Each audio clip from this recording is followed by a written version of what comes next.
Praise the lord. ప్రభునామమునకు స్తోత్రములు కలుగునుగాక. ఈరోజు పాఠ్యాంశము కొలస్సీలకు రాసిన పత్రిక 4వ అధ్యాయము 5వ వచనములో ధ్యానించుకుందాము. మనము సమయము పోనీయక దానిని సద్వినియోగపరుచుకొనుచు ప్రార్థన చేయాలి, పవిత్రత కలిగి ఉండాలి. సంఘమునకు బయట ఉన్నటువంటి జనుల ఎడల జ్ఞానము కలిగి మనము నడుచుకోవాలి. ఒకప్పుడు చదువు రాకపోయినా ఆత్మతో నింపబడిన వారు సువార్త చెప్పి అనేక మందిని రక్షించగలిగి ఉన్నారు. వారు పరిశుద్ధులు. దేవుడు వారికి అట్టి జ్ఞానమునిచ్చి ఉన్నాడు. ఇప్పుడైతే చదువు వచ్చినా కూడా వారి జ్ఞానము వెర్రితనమని వారి ఎరుగక బైబిలు చదవకుండా అజ్ఞానముతో నిండిన వారై వాదిస్తూ అనేక మందిని దేవునికి దూరము చేస్తూ ఉన్నారని నేను రూఢిగా తెలియపరుచుచున్నాను. నా ప్రియమైన సహోదరి సహోదరులారా, మనము దేవుడిచ్చిన సమయమును పోనీయక సద్వినియోగపరుచుకొని దేవునికి ప్రార్థించినట్లయితే దేవుడు ఏమి మాట్లాడాలో, ఏ విధమైనటువంటి జ్ఞానమునివ్వాలో ఆయన ఇచ్చి మనలను బలపరుస్తాడు. కనుక మన జ్ఞానము వెర్రితనముని ఎంచుకొని మనలను అన్యజనులు లేదా ప్రభువుని తెలుసుకొనని వారు వాదించినప్పుడు మనము పరిశుద్ధ జ్ఞానమును బట్టి, పరిశుద్ధ గ్రంథమును బట్టి వారికి దేవుని మాటలను బోధించి దేవుని వైపు త్రిప్పే వారముగా ఉండాలని ప్రభు పేరట మనవి చేయుచున్నాను. కాబట్టి నా ప్రియమైన సహోదరి సహోదరులారా, మనము తీర్పు తీర్చుట ఎందుకు, మనము వాదనలు చేయుట ఎందుకు? పక్షపాతము లేకుండా మన క్రియలను బట్టి ప్రతి వానికి తీర్పు తీర్చువాడు మన ప్రభు అయిన క్రీస్తు వారు, మన తండ్రి అని మనము ఆయనకు ప్రార్థన చేయుచున్నాము కదా.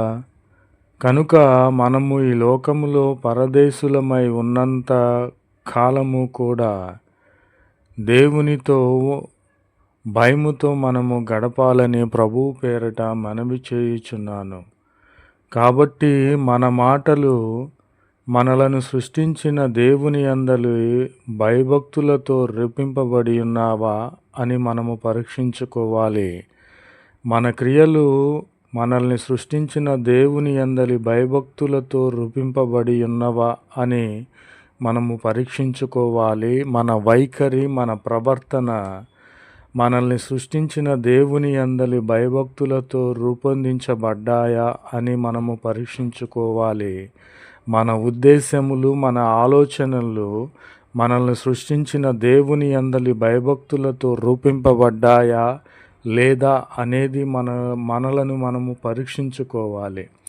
అంతేకాని మనలను వాదించు వారితో మనము వాదించక పరిశుద్ధ గ్రంథమును బట్టి ప్రభు అయిన క్రీస్తు వారు వారి క్రియలను బట్టి పక్షపాతము లేకుండా తీర్పు తీరుస్తాడు. కనుక మనము వారి కోసరము ప్రార్థన చేయాలి.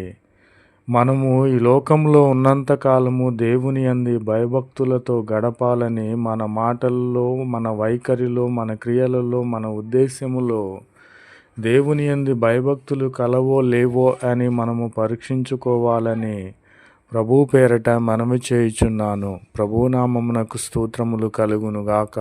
ఆమెన్.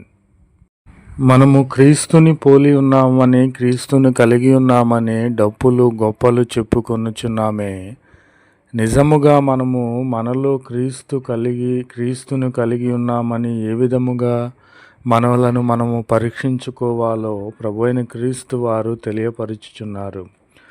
అపోస్తుల కార్యములు 24వ అధ్యాయము 16వ వచనములో భక్తుడు సెలవిస్తూ ఉన్నాడు. నా మనస్సాక్షి నిర్దోషముగా ఉండునట్లు అభ్యాసము చేసుకొనుచున్నానని ఆ యొక్క భక్తుడు సెలవిచ్చుచున్నాడు. మన మనస్సాక్షి నిర్దోషముగా ఉండాలి అంటే మనము ప్రభువుని నిర్దోషముగా ఉండాలని మనము అభ్యాసము చేసుకోవాలి. సంబంధముగా నాకు ఆ జ్ఞానము కావాలి, ఈ జ్ఞానము కావాలని మనము అభ్యాసము చేసుకొనుట కాదు కానీ మనస్సాక్షి నిర్దోషముగా ఉన్నదా లేదా అని మనము అభ్యాసము చేసుకోవాలి. అసలు క్రైస్తవులుగా ఉండాలంటే మనము ఏ విధమైన సాక్ష్యము కలిగి ఉండాలి? మొదటిగా మనస్సాక్షిలో సాక్ష్యము కలిగి ఉండాలి. మనస్సాక్షి అనగా మన అంతరంగములో మనకు తెలిసినటువంటి ప్రతి పాపమును దూరపరుచుకొని నా మనస్సాక్షిలో ఏ విధమైనటువంటి దోషము లేదని నిర్ణయించుకొని మనస్సాక్షిలో సాక్ష్యము కలిగి ఉండాలి. రెండవదిగా మనుషులలో సాక్ష్యము కలిగి ఉండాలి. ఇతను ఈమె దేవుని కుమారుడు కుమార్తె, ఇతను పరిశుద్ధుడుగా ఉంటాడు, ఇతనిలో ఏ దోషము లేదని మనుషులలో మనము సాక్ష్యము కలిగి ఉండాలి. మూడవదిగా మందిరములో సాక్ష్యము కలిగి ఉండాలి. నీవు దేవుని సన్నిధికి వెళ్ళినప్పుడు నీ ప్రవర్తన అంతా జాగ్రత్తగా చూసుకోమని ప్రభువు సెలవిచ్చి ఉన్నాడు కదా.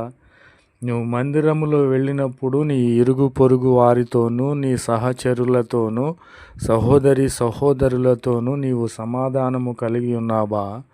దేవుని పరిచర్యలో, దేవుని పనులలో, మందిర పరిచర్యలో నీవు సాక్ష్యము కలిగి ఉన్నావా లేదా అనేది నీవు పరీక్షించుకోవాలి.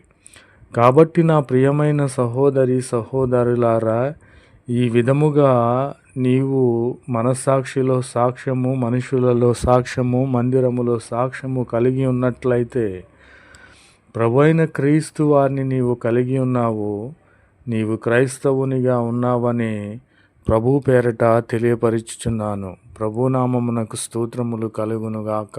ఆమెన్.